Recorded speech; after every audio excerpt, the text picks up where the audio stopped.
And now, America's most exciting radio talk show, The Savage Nation.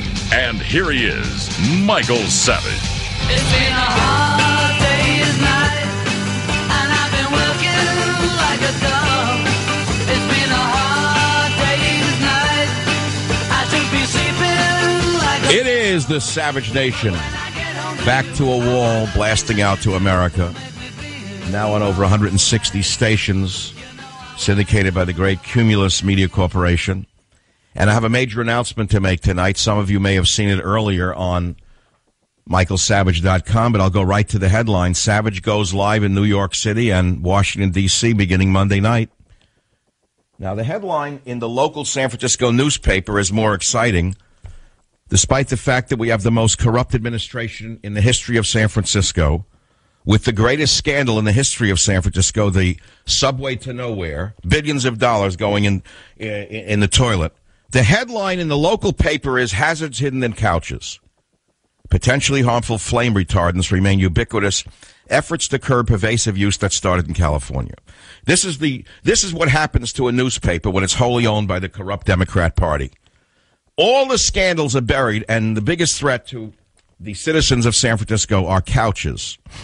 Home invasion by couches. Hazards hidden in couches. I'm not making this up. You can't make this stuff up.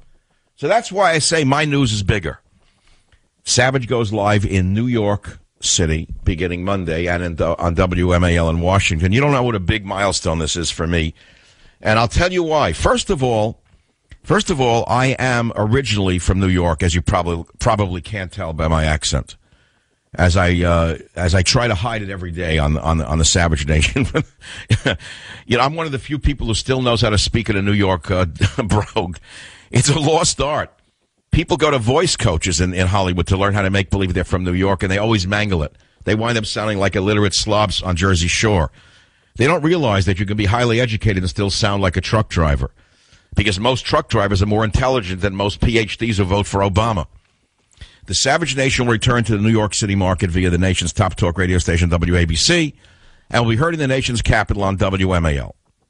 And that's, of course, beginning on Monday. Here's what Savage said today. We in the media are supposed to be the watchdogs over government, not lapdogs, Savage said. That's what freedom of speech and freedom of press entails. Savage said that without harsh criticism, our politicians become immune to the people and behave like King George. He went on. He said, I take my role seriously and hope to continue to entertain and inform on WABC and WMAL. Savage ended his relationship with the talk radio network in October. This year, the show became the #1 talk show on the Internet. Michael Savage's new book, Train Tracks, is now in every bookstore. Savage said that while San Francisco is his adopted home, New York City is still a sort of spiritual home to me. My ancestors are all buried there.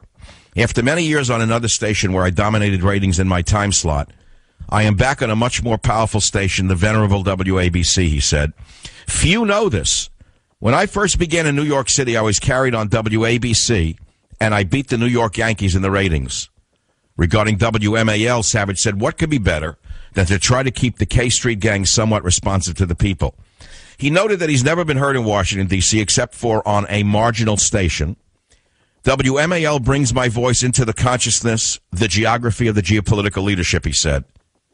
Maybe they will hate my critiques but love my meatball recipe, he quipped. Who knows? Obama may love my cooking advice so much that he'll invite me to the White House as a guest chef. That's very funny. That's very funny.